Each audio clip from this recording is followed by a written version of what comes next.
종말론 중에 두 번째 파트인 우주적 종말론, 그리고 우주적 종말론에는 지난번에 그리스도의 재림의 역사성과 사실성을 살펴보았다면, 오늘은 예수님이 재림할 때 그러면 징조는 뭐냐? 예수님의 재림 전 징조에 대해서 살펴보겠습니다.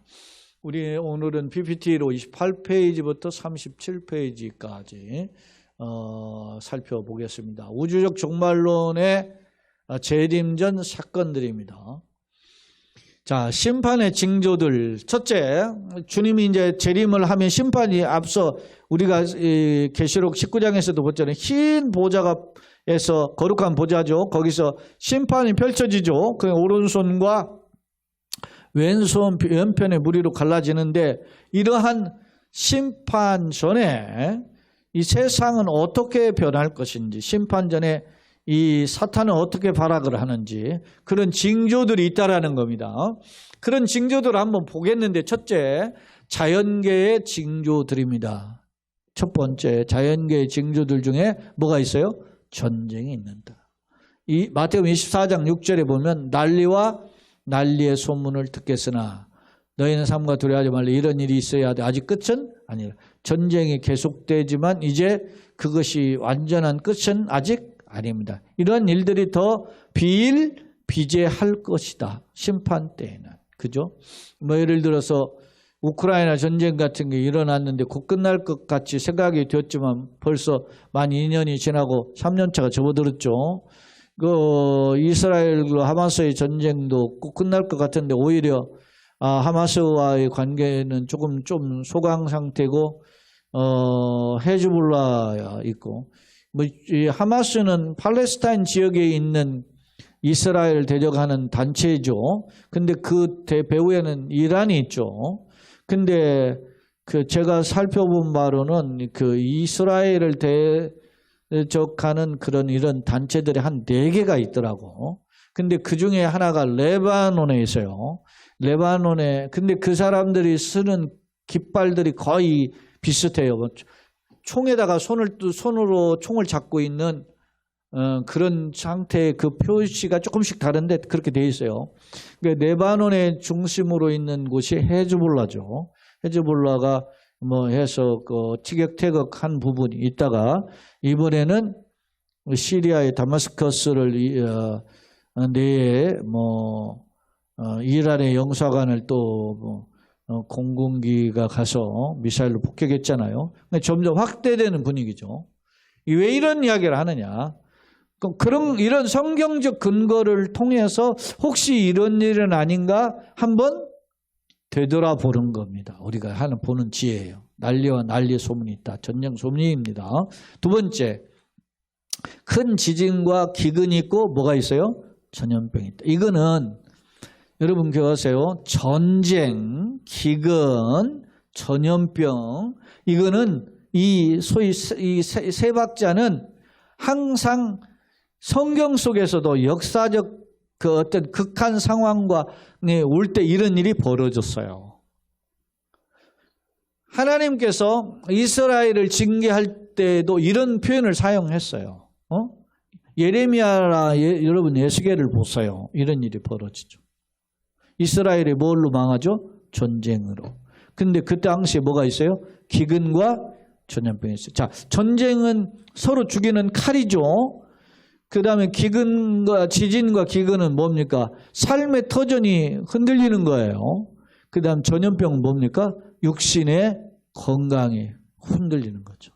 이렇게 종말에 이런 고난이 찾아오게 된다. 그래서 우리는 곳곳에 큰 지진과 기근과 전염병이 있겠다. 그래서 우리가 흔히 엘니뇨나 라니냐라 이렇게 하지만 그런 이상 기온으로 인해서 지진도 있고 갑자기 100년 만에 무슨 홍수가 터졌다라든지 폭설이 내렸다든지 이런 일들이 벌어지는 현상이 우리가 상식적으로 있지 않는 일들이 벌어지잖아요. 그런 것에 대한 것들이 예전보다는 더 잦아졌다, 빈번했다라는 것을 알 수 있고, 최근에는 우리가 코로나와 같은 전염병 이런 것을 상상도 못한 거잖아요. 그런 것이 벌어지고 있고, 그 다음에 요즘 지진이 뉴욕에서도 지진이 있었다. 지금 며칠 전에 대만에서 지진이 있었다. 근데 뉴욕은 좀 스페셜한 케이스예요. 왜냐, 대만이라든지 필리핀이라든지 이런 데는 어떻게 보면 소위 불의 화살골이라고 하는 것에 연관성을 가지고 있잖아요. 근데 이런 일들이 벌어진다는 것. 자, 계속 봅니다. 그러니까 하늘에 징조가 있어요. 그러면 하늘에는 어떤 징조가 있느냐? 누가복음 21장 25절에 1월 성신. 1월 성신은 해와 달과 별들이죠. 에는 징조가 있겠고, 땅에서는 뭐요? 민족들이 바다와 파도의 성난 소리를 인하여 혼란 중에 아니. 자, 바다와 파도의 성난 소리가 뭘까요? 우리가 현대 과학적으로 접근해 보면 뭐요? 거센 쓰나미와 같은 거죠. 이게 이런 일들로 해서 혼란 중에 공고하리니, 그런 말이에요. 자, 베드로서 3장 10절, 그러나 주의 날에 뭐 어떻게 와요? 도둑 예고 없이 오는 거예요. 그때 주님이 오실 때는 하늘이 큰 소리 어떻게 해요? 따라가. 자, 베드로후서잖아요. 우리가 요한계시록을 지금 방금 전에 21장 봤잖아요. 근데 새 하늘과 새 땅은 옛날 하늘이 없어지고 오는 거잖아요. 보세요. 똑같아요. 베드로 3장에 보면 주의 날 도둑같이 오니 그날에는 하늘이 큰 소리를 어떻게 떠나가고 물질이 뜨거운 불에 풀어지고 땅과 그 등에 있는 모든 것이 다 드러난 없어지는 거죠. 그런 거 똑같아. 베드로가를 통해서 종말에 있을 현상에 대한 것이 이게 베드로 3장이거든요. 그때 예고한 내용이나 사도 요한을 통해서 예고한 내용이나 사도 바울을 통해서 예고한 내용이나 같음을 알 수 있어요. 그리고 마태복음 25장 같은 건 복음서에서 보면 예수님이 직접 종말을 예고한 내용이나 다 같아요. 공통점을 보는 거죠. 자, 마태복음 24장은 마태복음 24장은 종말에 있을 현상을 가리킨 게 마태복음 24장이에요. 자, 그날에 환란 후에 즉시 해가 어떻게 해요? 어두워지며 달빛이 빛을 내지 아니하면 별들이 하늘에서 어떻게 해요? 떨어져요. 똑같아요. 누가복음 21장 1월 성신 징조가 있다. 그 말 똑같잖아요. 하늘에 권능들이 흔들리리라. 이런 천체의 지변과 그리고 전염병과 이런 예측 불허 일들이 벌어질 것이라는 경고입니다. 또 봅니다. 자, 자연계의 징조들은 엄밀히 말하면, 자, 여기를 읽어보세요. 자연계의 징조들은 엄밀히 말해 세상 끝의 징조는 아니야. 마지막 일어나는 마지막 최후의 현상은 아니다는 거예요. 그 최후의 종말이 있기 전에 일어나는 현상은 맞지만 그것으로 인해서 마지막 종말이라고 할 수는 없다는 거예요. 자, 예수께서 난리와 나일의 소문을 듣겠지만 끝은 아니고 재난에 뭐라 그랬어요? 시작이다. 마태복음 24장 난리와 나일의 소문을 듣겠으나 너희는 생각 두려워하지 말라.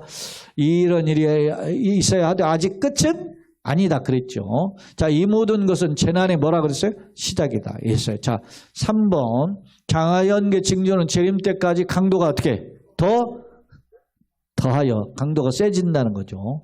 이런 것은 더 강력한 어떤 그 천체의 현상으로 나타나. 자, 참고로 우리가 계시록에서 두 가지 해석이 제일 중요하다 그랬죠. 일곱인, 나팔, 일곱 대접에 대한 해석 접근법과 그리고 천년왕국에 대한 해석법이 제일 중요하다 그랬죠. 근데 일곱인, 나팔, 일곱 대접의 해석을 볼 때 거기에 보면 뭐가 있었어요? 대접을 쏟으니까 땅에 3분의 1 불타고 바다에 3분의 1 불타고 강에 3분의 1 불타고 그런 일이 있잖아요. 그게 강도가 점점 뭐하죠? 세지잖아. 똑같아요. 자, 기상이변과 천재지변의 현상 갈수록 어떻게 한다? 심각해진다. 그래서 제가 옛날에 인도네시아 이야기를 했는데 거기에는 학교를 다니던 것인데 인도네시아는 수천의 섬으로 이루어졌잖아요. 근데 그 섬으로 이루어진 곳에 학교가 없어지는 거야. 물에 잠겨가지고. 어? 우리는 모르지만 인도네시아는 피부로 느끼는 거죠, 이게. 그래서 그걸 어떻게 하느냐. 그러니까 지구의 해수면이 북극과 남극에 있는 그 빙하들이 누구면 제일 먼저 수면이 상승하는 지역이 어디냐면 우리가 보면 평평하니까 그렇게 될 것 같아 생각하는데 제일 많이 영향을 받는 데가 어디냐면 적도 부근이래요. 적도 부근. 거기가 해수면이 제일 많이 오른대. 그래서 인도네시아는 실제로 인도네시아 수도가 자카르타인가 그러잖아요. 근데 인도네시아 수도를 지금 옮기는 그걸 새 도시 건설을 하잖아요, 지금. 왜? 인도네시아 장기니까 지금. 그런 일이 벌어집니다. 자, 이게 이제 갈수록 심각해질 것이라는 것이 불보듯 뻔해요. 자, 그 다음 봅니다.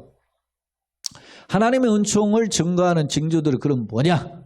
자, 그러면 반대 아까 자연적인 현상으로서 예수님 오시기 직전에 일어나는 현상이 있다면 복음을 통해서 성경을 통해서 나타나는 하나님의 뜻을 이루어지는 징조는 뭐냐는 거예요. 첫째, 복음이 뭐한다? 세계적으로 전파된다. 자, 1번 모든 민족의 복음이 전파됨이 재림 징조의 하나다. 이때 모든 민족이라고 하는 개념의 해석이 이제 좀 다른데 한번 보겠어요. 자, 이는 복음이 모든 민족들에게 하나의 증거로 온 세상에 전파되어야 한다는 의미다.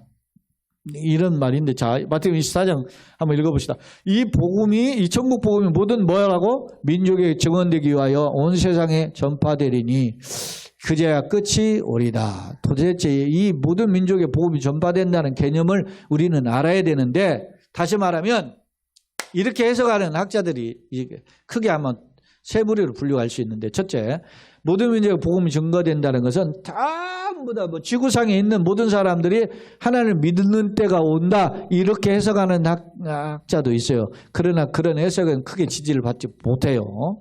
그러니까 또 하나는 뭐냐? 모든 세상 속에 예수가 누구신가가 선포되는 것으로 해석을 해요. 오늘날은 사실 여러분 보세요. 지구상에 복음이 증거 안 된 곳이 어디 있어요? 네? 그들이 다 믿든 안 믿든 간에 복음이 다 증거돼. 매스미디어가 발달되고 요즘 인터넷이 발달된 세상에서는 물론 아직도 오지 같은 그런 듣지 못한 자들이 있지만 그렇게 되는 곳이 간다. 점차. 두 번째, 이방인의 충만한 수가 차기까 심판이 해야 돼. 이 말은 이방인의 충만한 수가 차면 그때 유대인들이 회복된다라는 개념을 하고 있어요. 도대체 그렇다면 이방인이 충만한 수가 누구냐라고 할 때 가로 한번 읽어봅시다. 하나님의 구원의 예정을 입은 상당한 수라고 표현하는 거죠. 하나님의 뜻에 따라 구원의 예정함을 받은 사람들, 그렇게 해석을 해요. 또 보겠습니다. 자, 두 번째, 그러면 이스라엘이 회개한다가 이방인의 충만한 수가 차면 이스라엘이 어떻게 해요? 회복이 된다라는 개념이 있죠. 자, 한번 같이 한번 읽어봅시다. 그리하여 온 이스라엘이 뭐라? 구원을 받으리라. 기록된 바 구원자가 시온에서 오사 야곱에게서 경건하지 않은 자들 돌이키겠고. 자, 이스라엘 회개에는 어떤, 그러면 온 이스라엘이 구원받는다고 하면 이스라엘 전체 이스라엘 민족이 구원받느냐, 이 개념에 대한 논란이 또 있어요. 자, 한번 읽어봅시다. 이스라엘 회개는 첫째, 뭐야? 선택받은 자가 돌아올 것을 의미한다. 이게 이제 전통적 개념이에요. 자, 이스라엘의 구원은, 자, 온 이스라엘 전 민족, 국가적인 개종보다는 이스라엘 중에서 누구? 하나님의 택함을, 택자들이 구원받되 이방인을 통해 시기하는 방법으로 이루어진다. 대표적인 게 로마서 11장 11절이죠. 그들이 넘어지기까지 실족하였느냐? 그럴 수 없다. 그들은 이 유대인들을 가리켜요. 그렇지 않는다. 그들이 이제 넘어짐으로 그들이 이제 실족했죠. 실족하니까 구원이 이방인에게 미쳤죠. 이제 이방인에게 미치는 거 보고 이스라엘이 깜짝 놀라가지고, 야, 우리 정신 차리자, 이렇게 이스라엘로 시기나게 한다라는 것입니다. 자, 이 세 번째가 이제 중요한 표현들이에요. 자, 하나님께 반역하는 징조들이 일어나요. 첫째, 대표적인 게 뭐죠? 적 그리스도. 적은 대적을 하는데 대적적자를 쓰고 그리스도를 대적하는 자들이 출현한다. 우리가 적 그리스도의 출현은 앞서 다니엘도 보고 요한계시록도 지금 살펴보죠. 요한계시록에도 보니까 바다에서 올라온 짐승이 있고 땅에서 올라오는 짐승이 있었잖아요. 그들이 뭐예요? 왕권을 가지고서나 권력으로서 신성 모독하는 말을 하지요. 그리고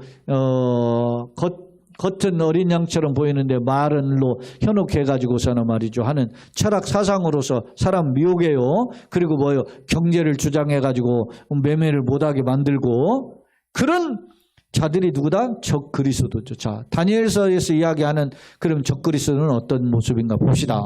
자, 느부갓네살이 꿈을 꿨죠. 그때 신상이 있었죠.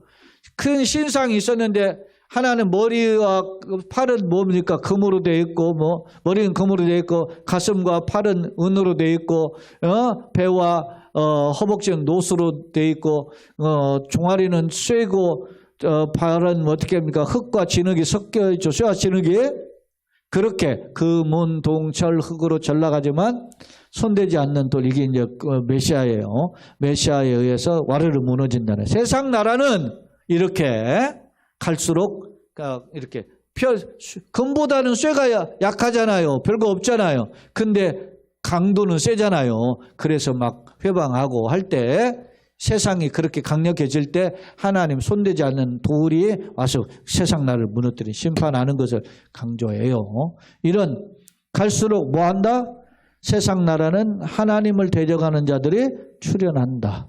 자, 이게 다니엘서의 요점이에요. 계시록에서는 뭐라고 하는지 봅시다. 요한계시록이 말하는 반역하는 징조의 점진성은 뭐냐? 사도 요한은 세상 나라를 무슨 나라로 표현했어요? 짐승으로 표현했어요. 그래서 바다에서 올라오는 짐승, 땅에서 올라오는 짐승 이렇게 표현하죠. 자, 요한이 말하는 일곱 머리, 그 바다에서 올라오는 짐승에는 머리가 7개고 뿔이 10개였죠. 머리와 뿔은 권력, 나라와 권력을 말한다 그랬죠. 요한계시록 19장에서 해석할 때 내가 그런 말을 했어. 몇 번 했어. 그런 대답을 안 하니까 못 알아들었나 생각하는 거예요. 자, 요한이 묘사한 7머리는 세상 나라들의 패권국가에. 자, 계시록 17장에 네가 본 짐승은 전에 있었다가 지금은 없으나 장차 무적행으로 올라와 멸망으로 들어갈 자니 땅에 사는 자들로부터 창세 이후로 그 이름이 생명책에 기록되지 못한 자들이 이전에 있었다가 지금은 없으나 장차 나올 짐승을 보고 놀랍게 여기더라. 뭐 바다에서 올라온 짐승, 땅에서 올라오는 짐승은 13, 4장 계속 5장, 6장 이렇게 계속 이야기하고 있음을 알 수 있어요. 자, 봅니다. 사탄의 적그리스도 방법, 사탄이 예수님을 데려가는 방법은 더러운 영들을, 새 영을 동원하죠. 더러운 영을 보니까 용의 입, 사탄의 입이 있고 짐승이 바다와 땅에서 올라오는 짐승의 입이 있고 그 밑에 졸개들이 또 있는 게 이게 거짓 선지자들이다. 예? 오늘날에 막 사상사조가 급변하면서 막 이야기하는 겁니다. 그러니까 뭐 그런 눈으로 예수님을 보니까 믿기지도 않는 거지. 예? 요즘은. 예? 다들 잘나고 똑똑하잖아요. 그래. 자, 이 짐승이 그리스도와 교회에 의해 뭐요? 결국은 멸망할 것이다.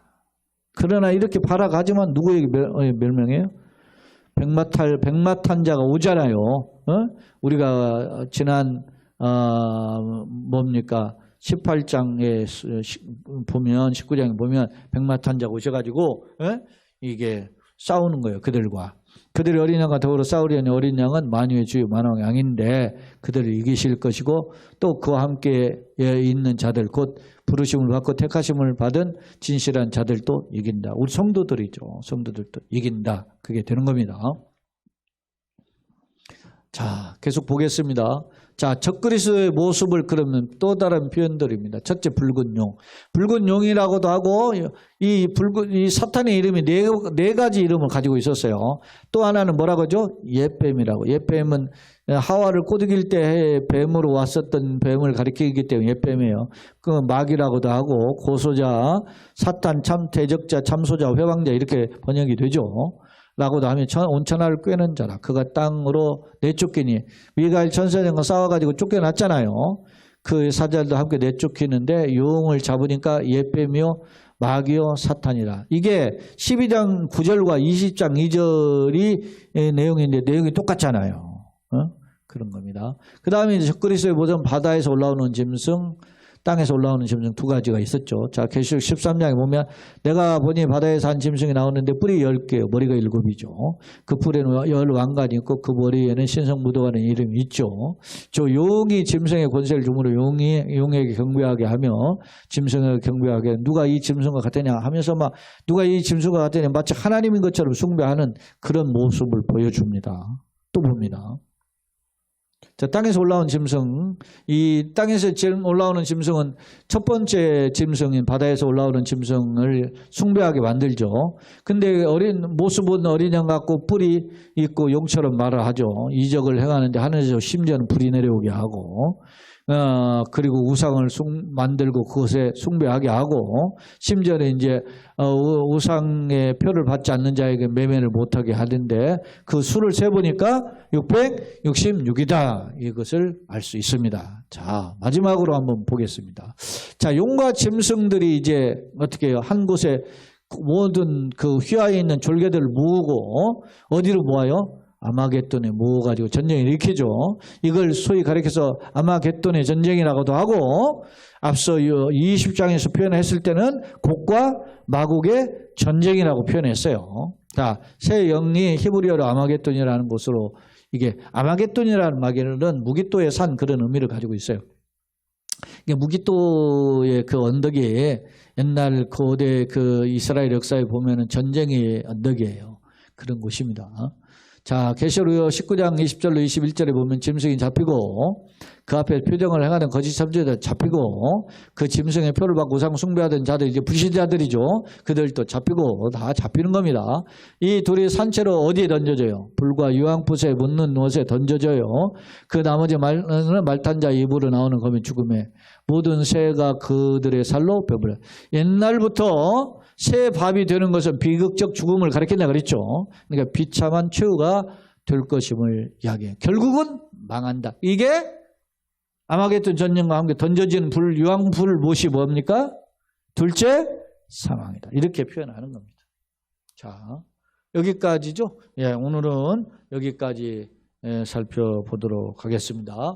다음 시간에는 계속해서 이 종말론에 대한 진행되는 상황들을 더 살펴보는데 오늘은 이제 재림전에 있을 사건들에 대해서 살펴보았는데 다음 시간에는 이제 재림 상황, 재림이 어떻게 이루어지는지에 대한 내용들을 좀 더 우주적 종말론 측면에서 살펴보도록 하고 그 이어서 천년왕국에 대해서 한번 살펴보고 그리고 이제 죽은 자의 부활은 어떤 것인지 살펴보겠습니다.